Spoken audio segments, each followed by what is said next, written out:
uncomfortable when people are like, oh, we don't need an intimacy director. We don't need one of those. I as the sole director am enough to lead this group in everything that it needs to do for the production. Do you, any of you, consider as you're in the director position that you need that second person there specifically for intimacy just to separate the two roles? Or are people correct to think that they can do it all as the main director? I would love to answer my because as a director or as an aspiring director, I had that same question of, can I be the intimacy choreographer and the director at the same time in the rehearsal room? And I posed that question to Chelsea Pace, who is from Theatrical Intimacy Education. And what I loved about the answer she gave was, it will be very, very difficult because that means that whenever you are wearing the director hat, you are also wearing the intimacy choreographer hat, and all of the techniques and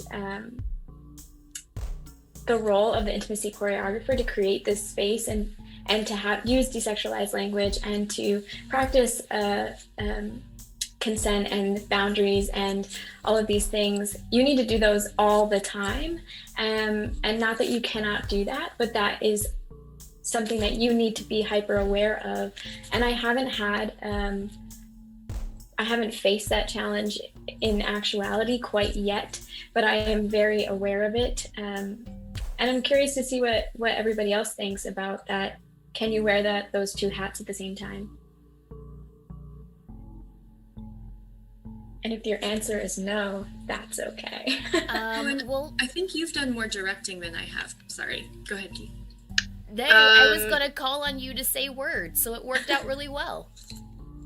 So the question is the effectiveness of trying to do both at the same time. It's difficult. I've been I don't know. The thing is like I've learned so much just from doing, and I've taken like an intimacy workshop, and I think that the work in Chicago is I've seen more intimacy directors like when I had walked into spaces, and the work is happening. So I mean, like, yeah, I don't know.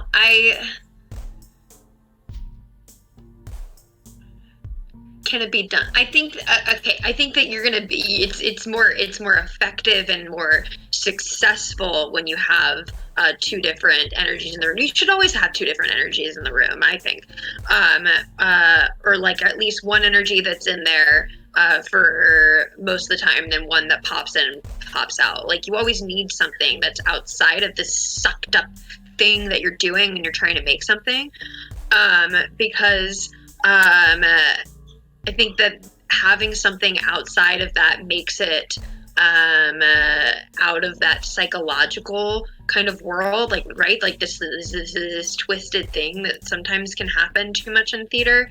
And there's a Sarah Rule play or something out there about like theater school and about how everyone how like the toxicity of theater school, and how like theater school sometimes can be really about like really trying to feel your feelings and everything is really real,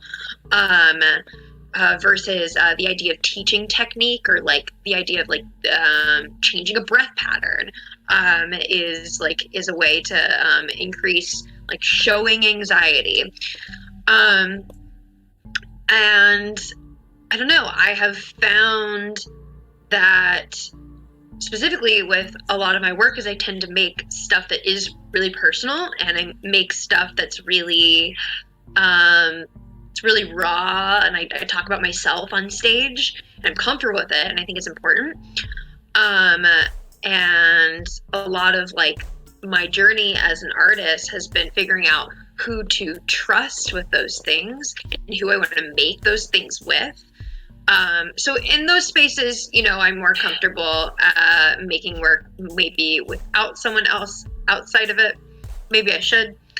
But, I've been in other spaces where we've had an intimacy director, and it was helpful for them to say, whoa, whoa, whoa, whoa, this thing that we're doing, we're getting so focused on how the actors are feeling about it. I want to know what the actors can do, and how each action connects to the next. And I think that's a big function of an intimacy director, specifically when we're doing work with marginalized communities as well. I think, okay, so I have a couple of thoughts. And one is that there's like never any one size fits all answer. I think that like there are times when a director is not able to like address the needs and identities of their entire cast, and just having like another human there who can address more or different needs and identities is really valuable and important, even if like we really fall into the danger, I think, of saying like, oh, well, I already have the director who has this identity, who can answer all questions about that identity. When instead, like, Cohen, I had such a beautiful time working with you, because like it was you and me, and like we had these sessions where it was you and me and an actor who is trans, and it was just like a room of different trans perspectives, all like trying to reach this like, oh great, we don't any of us have like the one trans perspective. We can all sort of like contribute to this really full, luscious, beautiful trans universe, because we have these different minds. And I think that looking at it from a frame of like abundance and possibility rather than scarcity, I think a lot of directors can feel threatened if you say like, you can't do this, or you don't have the skills to do this, when it's like not necessarily about that. I've definitely worked with directors who I'm like, oh yeah, you definitely needed me here. But also it's sometimes just like, yeah, let's have more people in the room. Let's give more people jobs if possible. Let's hire more people if possible. And there are a lot of ways to, because this is such like a hot button topic right now, there are different ways to fundraise for money specifically for intimacy work that a lot of theaters like may not be aware of, and so may not like feel like it's workable in their budget, which is another reason I feel like theatrical intimacy work gets excluded, is theaters are just like, we don't have the budget, when the process could be like reaching out to someone saying, this is our budget, does this work, or do you know someone who's like maybe earlier in their career and could fit within this budget, and just like make that happen. There are so many possibilities.